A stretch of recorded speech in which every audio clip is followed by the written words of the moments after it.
Stella Gas est notre invité aujourd'hui dans Igloo sur topmusic.fr avec Cédric Simonin. Bonjour Eric. Le co-animateur de cette émission. Parfois, je me demande si c'est pas tout simplement l'animateur, mais bon. Non, co-animateur. Voilà. On fait ça en binôme. Surtout qu'on va parler d'un truc un peu précis. Je pense que vous allez être très bon sur le sujet. Les Scots.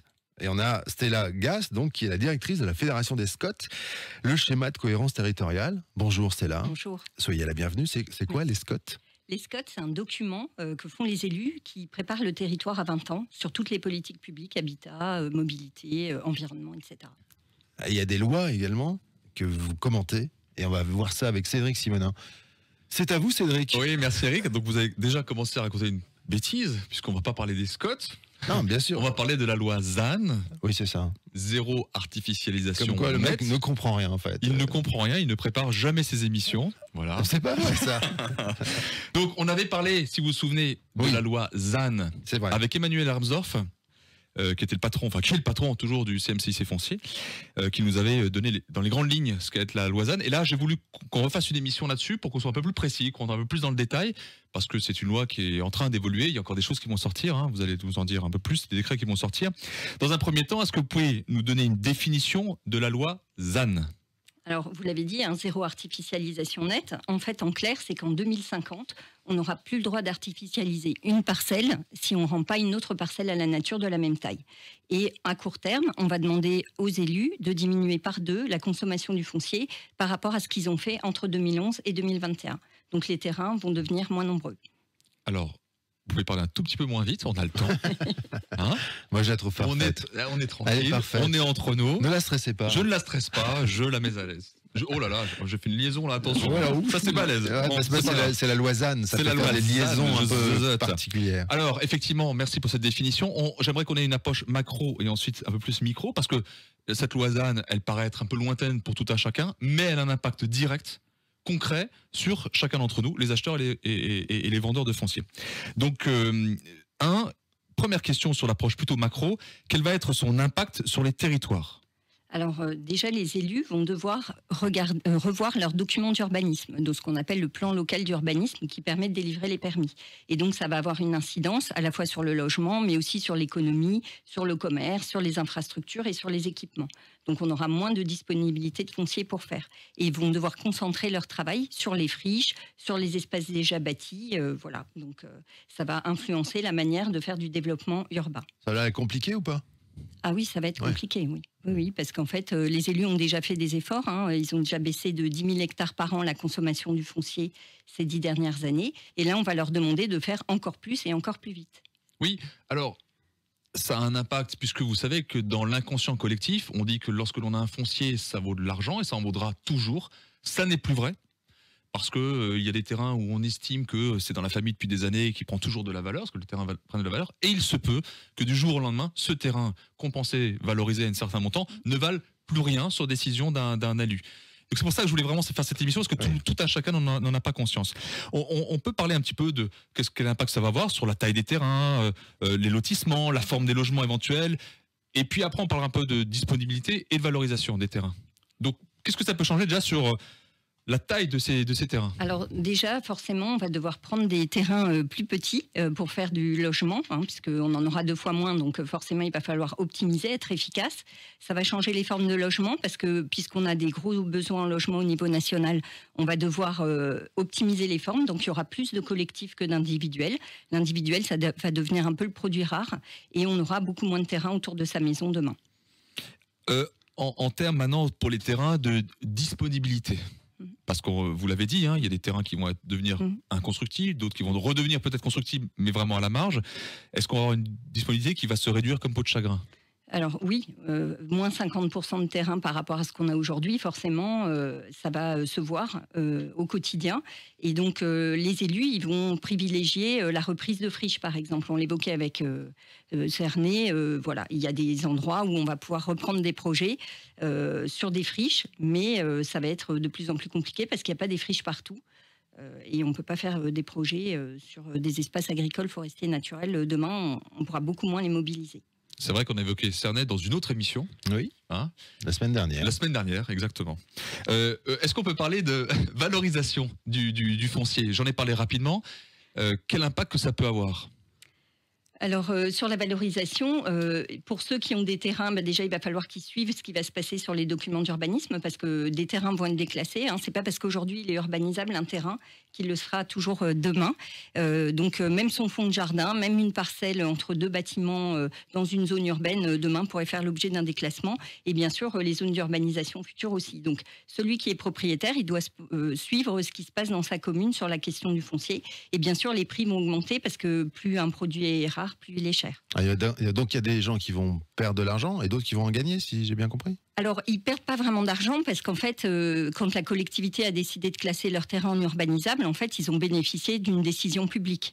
Mais ce n'est pas un droit qui, déjà aujourd'hui, il y a des terrains qui sont déclassés, ils étaient urbanisables, ils le sont plus. Bien sûr, quand on est soi-même propriétaire d'un terrain, c'est jamais agréable de penser qu'on a un potentiel à valoriser patrimonial et que finalement, ça n'est plus le cas. Mais ça va devenir monnaie courante dans les années qui viennent avec la loi climat résilience. Clairement. Alors, un exemple d'expérience, c'est vrai que les terrains qui sont en limite de zone PLU, c'est-à-dire à urbaniser, souvent les gens se disent, bon, une fois que l'urbanisation est possible, j'essaie de parler le plus simplement possible, il vaudra tant. Ces terrains pourront être déclassés totalement, mais une fois qu'ils sont déclassés, c'est à vie. Pas de bêtises. Oui. C'est terminé. Ils ne seront plus, après 2050, reclassés. La deuxième chose qui est plus surprenante, c'est j'ai un terrain dans ce qu'on appelle une dent creuse, c'est-à-dire en ville, entre deux bâtiments, et j'ai envie d'embêter monsieur le maire. On a reçu un élu il n'y a pas longtemps, qui est un ancien maire de Vadevillers. Il a dû vivre ça, c'est-à-dire qu'il y a des gens, ils disent, voilà, moi j'ai une dent creuse, je ne le vendrai jamais parce que j'ai une dent contre la mairie, je ne veux pas vendre, etc. L'élu pourra dire, tu ne veux pas vendre mon ami, c'est pas un problème, je te déclasse ton terrain alors qu'il est en pleine zone constructible, et ce qui me permettra d'en classer un autre. Ok. Alors que, initialement, les gens se disaient, ce terrain, il sera toujours constructible parce qu'en pleine ville. Ouais. Et là, c'est un raisonnement qui est totalement différent. Et un terrain qui vaut plusieurs millions d'euros peut ne plus valoir que... Rien. Si, l'exploitation de 3 tomates et 2 patates que l'on pourra vendre au marché. Ok, donc rien en fait. 3,50 €. Et donc c'est une lutte de pouvoir, si j'ai bien compris. Ça peut créer ça. C'est une réflexion stratégique de son patrimoine. Oui, oui, c'est gentiment dit, mais ouais, c'est pas mal. Mais c'est pas tout à fait ça. Est-ce que je dis juste quand je dis ça? C'est tout à fait juste, mais il faut aussi voir que ces parcelles en dents creuses, en fait, elles correspondent à la nature en ville aussi. Et donc, quand les gens, par exemple, chacun, la Convention citoyenne a demandé qu'il n'y ait plus d'artificialisation, parce que les gens, en fait, ils veulent plus ce qu'on appelle la bétonisation. Alors, c'est un concept, mais en tous les cas, ils attendent des espaces publics de qualité, de la nature en ville. Et donc, ces parcelles, aujourd'hui, qui ne sont pas construites, elles correspondent à ça. Donc un maire, il peut décider que même des parcelles qui ont été constructibles, finalement, elles finissent en espace naturel ad vitam aeternam. Exactement. Ça fera l'objet d'une autre émission, parce que là, c'est très technique, et ça mérite qu'on s'y attache sur une émission totale sur cette zone-là, parce que là, on est sur cette partie-là, parce que c'est très technique. Deuxième question, toujours sur la partie macro. Pensez-vous que diviser par 2 l'artificialisation des sols, donc sur les 10 prochaines années par rapport aux 10 dernières, j'espère que je m'exprime bien, soit atteignable pour les régions les plus dynamiques?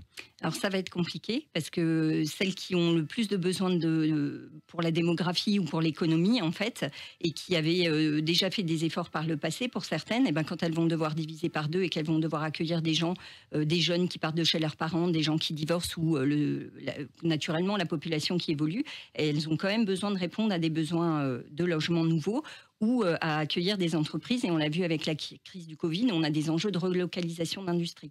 Donc il va quand même falloir faire mieux que ce qu'on a fait en termes d'efficacité d'utilisation du foncier. Donc évidemment, les régions ne seront pas toutes les mêmes. Dans les Ardennes, ce sera peut-être plus facile qu'en Alsace.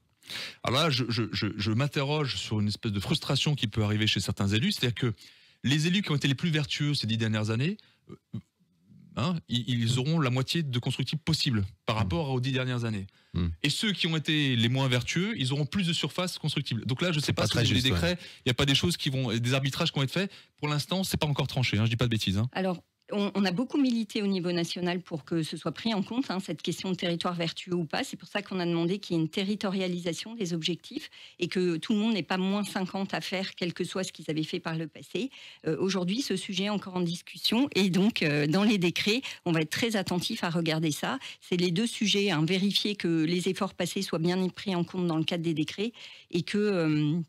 En fait, on ne demande pas le déclassement de tous les fonds de jardin et toutes les dents creuses dans le décret, ce qui est aussi un sujet. Alors, On est un peu pris par le temps, mais j'aimerais Oui. quand même qu'on continue là sur deux questions plutôt micro. Ça va être rapide, parce qu'on a déjà parlé. Qu'est-ce que ça va impliquer pour les particuliers? Un, les acheteurs de foncier, de logements, pardon, et deux, les vendeurs terrain.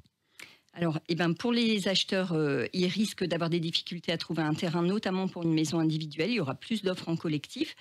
Il y aura des évolutions de coûts. Vous le savez, avec le Covid, le logement, on a déjà eu des difficultés de production. Il y a déjà des tensions sur le nombre de logements disponibles.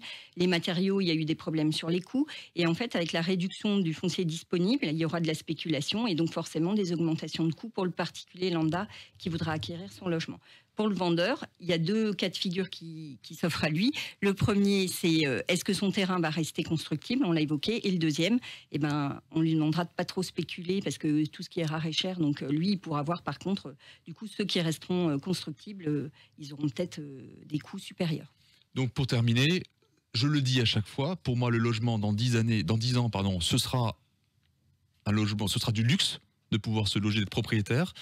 J'espère qu'on n'y arrivera pas. On a parlé de la Suisse notamment, on pourrait ressembler à la Suisse. Mais ça va dans le sens de l'histoire aussi, cette loi. D'accord. Bon, très bien. Merci, vous avez été parfaite, Stella. Stella, j'adore ce prénom. Ça me rappelle un tramway nommé Daisy, tout ça. Voilà. Bon, bref. Merci. Cette émission, vous la retrouvez sur topmusic.fr, évidemment, sur les réseaux sociaux, Facebook, Igloo On Air, et sur la chaîne YouTube, et sur les plateformes de podcast, bien évidemment. Igloo, le Mac de l'habitat, c'est fini pour aujourd'hui, mais on se retrouve toutes les semaines sur topmusic.fr. Salut. Salut.